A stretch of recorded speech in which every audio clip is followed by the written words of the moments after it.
পৃথিবীতে এমন কিছু প্রাণী আছে যারা আকারে ক্ষুদ্র হলেও তাদের কাজের দক্ষতা অনেক বড়। তেমনই একটি প্রাণী হলো পিঁপড়ে। পিঁপড়ে বা পিপিলিকা হলো ফার্মিসিডি গোত্রের অন্তর্গত সামাজিক কীট বা পোকা। এরা মধ্য ক্রেটাসাস পর্যায়ে 11 থেকে 13 কোটি বছর পূর্বে বোলতা জাতীয় প্রাণী হতে বিবর্তিত হয়। এখনও পর্যন্ত অনুমান করা 22,000-এরও বেশি পিঁপড়ে প্রজাতির মধ্যে 15,700-টিরও বেশি প্রজাতি এবং উপপ্রজাতি শ্রেণীবিন্যাস করা হয়েছে। পিঁপড়েরা বিশ্বজুড়ে ছড়িয়ে আছে। এদের সব মহাদেশেই দেখতে পাওয়া যায়, শুধুমাত্র আন্টার্কটিক ও কিছু দ্বীপ ছাড়া, যেমন গ্রিনল্যান্ড, আইসল্যান্ড, পলিনেশিয়ার কিছু অংশ এবং হাওয়াইয়ান দ্বীপে। পিঁপড়েরা ঠান্ডা জায়গা পছন্দ করে না, তাই শীতকালে আপনি বেশি একটা পিঁপড়ে দেখতে পাবেন না। মাটির নিচে বা পাথরের খাঁজে কোনো না কোনো গরম বা অপেক্ষাকৃত উষ্ণ জায়গা খুঁজে এরা আস্তানা তৈরি করে। গবেষণায় জানা গিয়েছে পিঁপড়েরা এই পৃথিবীতে প্রায় 130 মিলিয়ন বছর ধরে রয়েছে। আমাদের শ্বাস প্রশ্বাস গ্রহণের জন্য শরীরে ফুসফুস থাকে, কিন্তু পিঁপড়েদের তা নেই। এদের শরীর জুড়ে থাকে অসংখ্য ছিদ্র, যা টিউবের মাধ্যমে তাদের সারা শরীরে অক্সিজেন ছড়িয়ে দেয়। একটা পিঁপড়ের জীবন একটি ডিম থেকে শুরু হয়। যদি ডিম্বাণু নিষিক্ত হয় তাহলে বংশধর হবে নারী ডিপ্লয়েড, যদি তা না হয় তাহলে পুরুষ ডিপ্লয়েড হবে। পিঁপড়ে সম্পূর্ণ রূপান্তরিত হয়ে বিকাশিত হয় এবং প্রাপ্তবয়স্ক হওয়ার আগে লার্ভা পর্যায়গুলি মূলত অচল এবং শ্রমিক পিঁপড়েদের দ্বারা খাওয়ানো ও যত্ন নেওয়া হয়। পিঁপড়েরা 3 প্রকার হয়ে থাকে: শ্রমিক পিঁপড়ে, পুরুষ পিঁপড়ে, রানী পিঁপড়ে।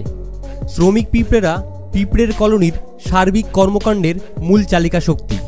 তারা খাদ্য সংগ্রহ থেকে শুরু করে বাসার রক্ষণাবেক্ষণ, ডিম ও লার্ভার যত্ন, রানীর সেবা এবং কলোনির প্রতিরক্ষা পর্যন্ত সমস্ত কাজ করে থাকে। শ্রমিক পিঁপড়েরা সাধারণত 1 থেকে 3 বছরের জন্য বাঁচে, তবে কিছু প্রজাতির শ্রমিক পিঁপড়ের জীবনকাল কয়েক মাস থেকে 1 বছর পর্যন্ত হয়। পুরুষ পিঁপড়ে। পুরুষ পিঁপড়েদের জীবনকাল সবচেয়ে কম হয়। তারা সাধারণত প্রজনন মৌসুমে জন্ম নেয় এবং রানীর সাথে মিলনের পর রানী পিঁপড়ে সবচেয়ে দীর্ঘ জীবনকাল নিয়ে থাকে। রানী পিঁপড়েরা 15 থেকে 20 বছর বা তার চেয়েও বেশি সময় ধরে বাঁচতে পারে।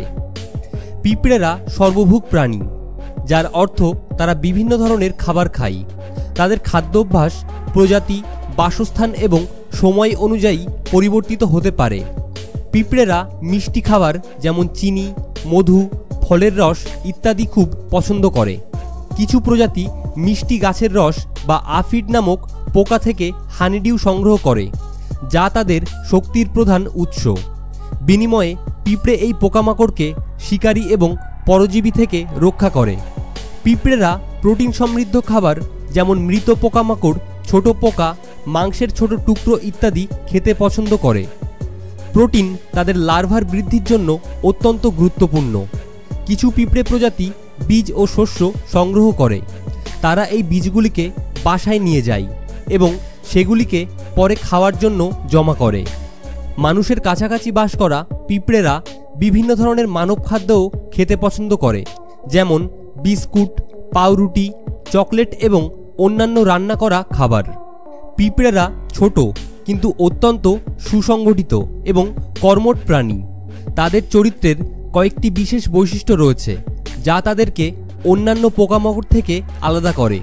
পিঁপড়েরা খুবই কর্মঠ এবং পরিশ্রমী প্রাণী।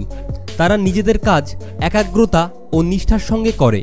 তাদের জীবনে অলসতার কোনো স্থান নেই। পিঁপড়ে কিন্তু ভয়ঙ্কর ব্যস্ত প্রাণী। খাবার জোগাড় করা থেকে শুরু করে কলোনির দেখাশোনা সবকিছু নিয়েই চূড়ান্ত ব্যস্ত থাকে। তাহলে পিঁপড়েরা কখন ঘুমায়? নিজের জীবনকালে পিঁপড়েরা কখনো সুখনিদ্রা নেয় না, সময়ই পায় না।